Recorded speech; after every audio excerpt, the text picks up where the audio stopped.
We are kicking off with WWE, as earlier this week, several journalists reported that the American Nightmare Cody Rhodes was rumored to return and team up with the Usos in a high-stakes six-man tag team match at Money in the Bank, set to face John Cena, Logan Paul, and Grammy-nominated rapper Travis Scott. However, those rumored plans have taken a different direction. Rhodes made a surprise appearance at Saturday night's main event, stepping in to balance the odds for Jey Uso against Logan Paul and John Cena. He then announced a tag team match for Money in the Bank, effectively shutting down speculation about the originally rumored six-man tag. This sudden shift in direction has left fans wondering what led to the change. According to PW Insider, while the idea of Travis Scott stepping into a WWE ring initially created huge buzz online, the reality behind the scenes is far more grounded. Despite being one of the most recognizable names in the music industry, Scott has not received the level of in-ring training required to safely and convincingly compete in a WWE Premium Live event. Although WWE legend Booker T has reportedly been training him, sources indicate that Scott is still in the early stages of his wrestling preparation. WWE officials recognize the risks involved in placing an unprepared celebrity into a high-profile match alongside elite talents like Cody Rhodes and John Cena. While Scott may still appear in a non-wrestling capacity, putting him in active competition at this stage would have backfired badly. Giving him more time to develop before stepping into the ring is clearly the smarter and safer approach. Another contributing factor to the change appears to be fan response. Despite the individual star power of Rhodes, Cena, Paul, and Scott, the idea of the six-man tag team match received mixed to negative reactions online. Many fans expressed that the bout felt more like a publicity stunt than a storyline-driven encounter. Across social media and fan forums, there was a consistent message: the audience is looking for meaningful storytelling, not just a headline-grabbing moment. WWE seems to have taken this feedback seriously and opted for a more narratively coherent direction. Moreover, the involvement of Travis Scott and Jimmy Uso lacked any real storyline buildup. Apart from Scott's brief interference in the Rhodes vs. Cena match at WrestleMania, there was no substantial connection that justified his inclusion in the Money in the Bank match. This likely influenced WWE's decision to pivot to a more logical and grounded tag team format. Are you satisfied with WWE's decision to book a tag team match instead of the rumored six-man tag team bout at Money in the Bank? Or do you think the original concept had more potential? Share your thoughts in the comments below. Bronson Reed sent shockwaves through the WWE universe with his return at Saturday night's main event, delivering a moment that no one saw coming. What made the surprise even more significant was Reed's sudden alignment with Seth Rollins and Braun Breaker, a move that wasn't part of WWE's original creative direction. Fightful Select reports that Reed's inclusion in the faction came together unexpectedly and notes that during WrestleMania 41 week, WWE Creative concluded that there will be no plans to add a third member to the Rollins-Breaker alliance. That stance quickly changed, and Reed has now been thrust into one of the most dominant units on Monday Night Raw. Reed had been off television since suffering an ankle injury during Survivor Series War Games, but his return was nothing short of explosive. He bulldozed CM Punk through a ringside barricade in the middle of a tag team match before teaming up with Rollins and Breaker to unleash a savage post-match beatdown. The brutal assault left Punk in a heap and the WWE Universe reeling from the unexpected alliance. With this comeback, Reed has instantly reestablished himself as a major force, and his presence adds serious muscle to an already dangerous duo. Liv Morgan is officially back stateside, and WWE isn't wasting any time getting her reintegrated. After completing filming for the upcoming movie Bad Lieutenant Tokyo in Japan, Morgan has returned and is already in discussions for her next storyline direction. According to Fightful Select, WWE has begun factoring Morgan into creative plans, with her comeback potentially happening as early as this Monday's episode of Raw. The report notes, sources in WWE confirmed that WWE Women's Tag Team Champion Liv Morgan is set to be factored in creatively imminently. One source indicated that they were told that she could return as soon as the May 26th episode of WWE Raw. With the momentum building and her return imminent, all eyes are now on Raw to see when the fan-favorite star will make her presence felt once again. Away from the limelight of major promotions, Bryan made a surprise appearance at the independent show Action Dean 2 on May 24th, stepping into the ring to share a special moment with legendary performer Blue Panther. The two men ended up embracing in the middle of the ring while AEW's hologram stood alongside them. Danielson's surprise appearance gained a massive reaction from the crowd due to the unexpected nature of it and the star power that the former AEW World Champion has. He hasn't been seen in an AEW ring since WrestleDream back in October 2024 when he lost the title to Jon Moxley in what many fans believe might have been his final ever match.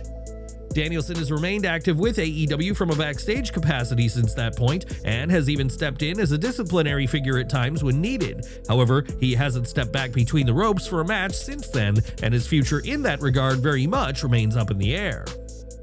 It remains to be seen whether or not Danielson's surprise appearance at the independent show is a hint towards him stepping back in the ring in the future, or if it was simply a respectful cameo for a wrestler that he respects. Either way, it was a cool moment for the live crowd and showcases Danielson's love for the sport. TNA news now, as former AEW star The Bunny was spotted backstage at the Impact Television tapings on May 24th at the CAA Center in Ontario. According to Ringside News, the former Knockouts champion made a brief public appearance, stepping out to pose for photos, but did not appear on camera or compete in a match. Moving on to NXT's Battleground event, WWE looked to follow up Saturday night's main event in style to showcase what the future of the company looks like. NXT General Manager Ava was shown talking to AAA's Chick Tormenta and Daly's backstage, who ended up watching the NXT Women's title match in the front row. Stephanie Vaquer and Jordyn Grace went to war with each other, and it took everything La Primera had to seal the win, doing so with the spiral tap. This exemplified the strength of the women's division, which is the strongest aspect of NXT. Vaquer had the loudest support of anyone up until this point, and the technically clean match left people entertained.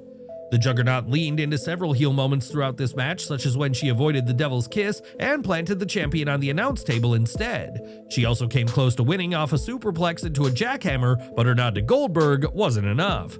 However, all of that back and forth meant things built up to the spiral tap feeling like Vaquer's final weapon against a brilliant opponent. However, with Grace yet to pick up a major win in NXT, it does lead to question marks over what's next for her after so much hype surrounded her joining WWE.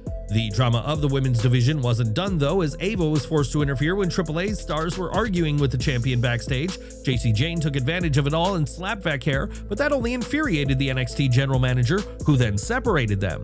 Ava also let Ethan Page know he'd be opening NXT next week with his North American title challenge against Ricky Saints, with the winner between the two former AEW stars defending the gold at Worlds Collide.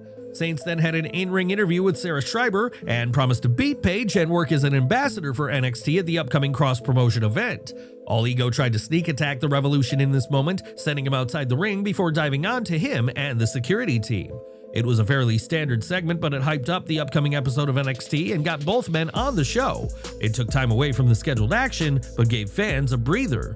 The match itself feels predictable, but WWE is teasing something big for NXT after this match, which might lead to an interesting challenger emerging. While WWE did reveal that the North American title would be on the line at Worlds Collide, no challenger was revealed. Who do you think will step up and go for gold? Femi then defended his NXT title in a match against Myles Borne, with the champion dominating early on until the babyface found technical openings to wear down the bigger opponent. The ruler was never outmatched, but Borne always kept him alert and on his toes. However, the champion ultimately put him down after a valiant effort, nailing a second fall from grace to get the win after Borne bravely kicked out of the first.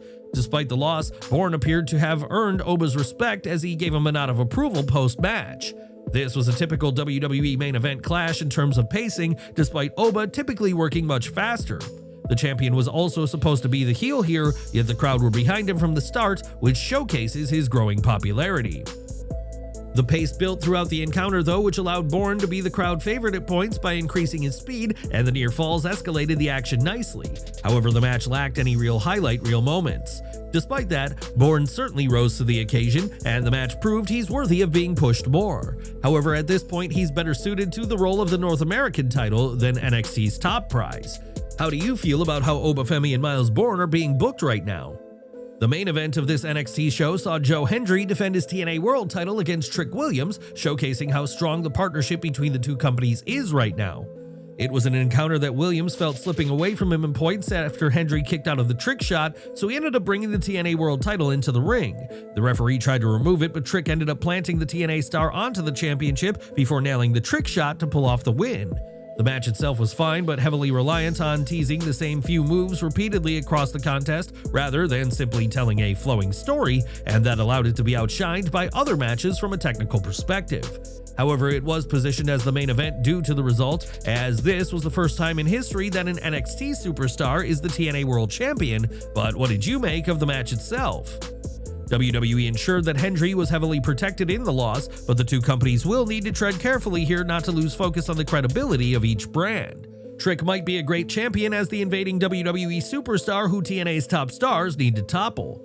According to Corey Hayes of PWN, it was noted that as of last week, Trick was set to be more involved in WWE and TNA's ongoing partnership moving forward, and this result certainly supports that.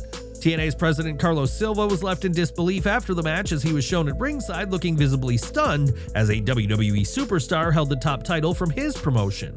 Whether Hendry gets the title back for his company or Mike Santana proves himself and wins the gold, the right storyline can elevate both brands and make this world title more important than ever.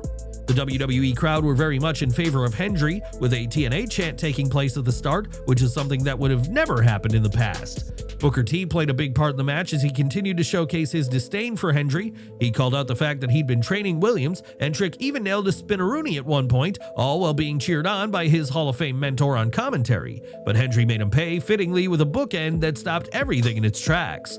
Later on, Trick sent Hendry into the announce table with a bookend of his own before nailing the Trick knee in the ring, but the Scottish wrestler kicked out and proved the fighting spirit he has, despite it ultimately not being enough. AEW news now as Willow Nightingale has officially signed a new 2-year deal with AEW, solidifying her place on the roster. However, that didn't stop WWE from keeping a close eye on her status behind the scenes. According to PW Insider, WWE's interest in Nightingale was very much genuine in the lead up to her re-signing. While there's no confirmation that any formal approach was made, the outlet reported that there was absolutely WWE interest in her had she gone onto the free market. Given Willow's rising profile in AEW and her steadily growing fan base, this revelation certainly raised some eyebrows within the industry. Did Willow Nightingale make the right decision by committing to AEW, or would a move to WWE have been a bigger opportunity for her career? Let us know your thoughts down in the comments below. Back to NXT Battleground as the show kick-started with Ruca defending her women's North American title against Jordyn, with the challenger having Ruca's number at numerous points throughout the match. Despite that, Zarya managed to save the women's North American champion from a split-legged moonsault when it mattered most, which proved to be a decisive moment. She was sent to the back by the referee for her actions, but the impact had already been felt as Ruca regained momentum and caught Jordyn with a unique top rope version of the Soul Snatcher to get a win that had fans out of their seats.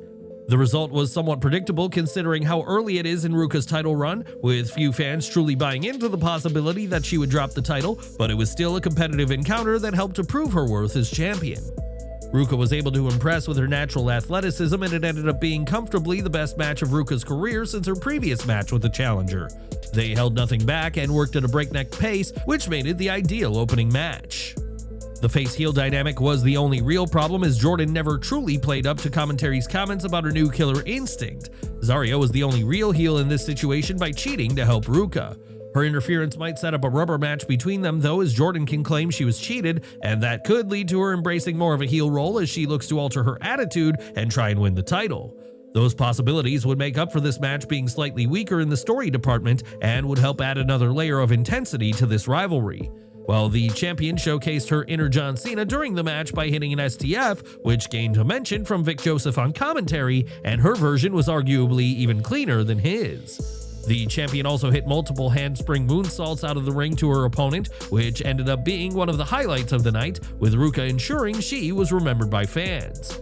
NXT Battleground swiftly moved on as the Culling showcased their tag team experience against Tank Ledger and Josh Briggs, but it wasn't enough, as the impact of Tank Ledger and Josh Briggs gave the champions the edge in their match. Jensen was nailed by a clothesline from Hank and Tank, who took a page out of JBL to seal the victory. After the match, the Culling laid out the champions and Briggs until Yoshiki Inamura took a steel chair away from Izzy Dame and helped clear the ring to save the day.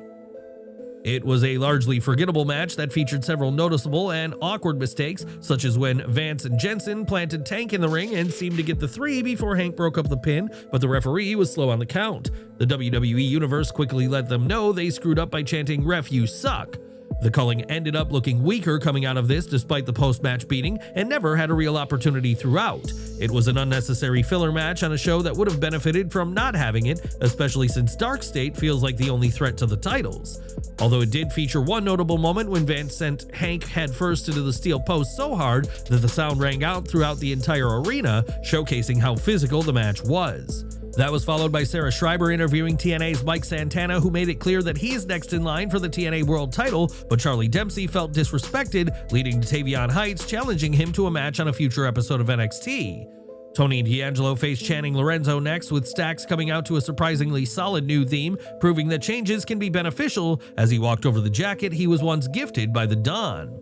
It was a heated encounter, but after dominance by D'Angelo, the Don hesitated to finish the job, opting not to take down his former friend when he had the opportunity to do so. He could have ended Stacks, but instead allowed him to keep fighting, which led to Luca Crusifino arriving as a distraction. The underboss low-blowed the Don and hit the cement shoes for the victory. However, even after Crusifino's help, the Don wouldn't hug him afterwards, clearly not trusting the consigliere anymore. The chemistry between the opponents was clear throughout this match, which is to be expected between two men who have teamed together for years. It was a physical encounter that used the environment all around ringside to their advantage, although it did drag on slightly too long by playing out various emotional and dramatic story beats for just one mid-card encounter. D'Angelo's hesitation, the multiple finishers, and the Crusifino return all sold this as if it could be the end of the rivalry and not the first big match of a series, which is likely the case.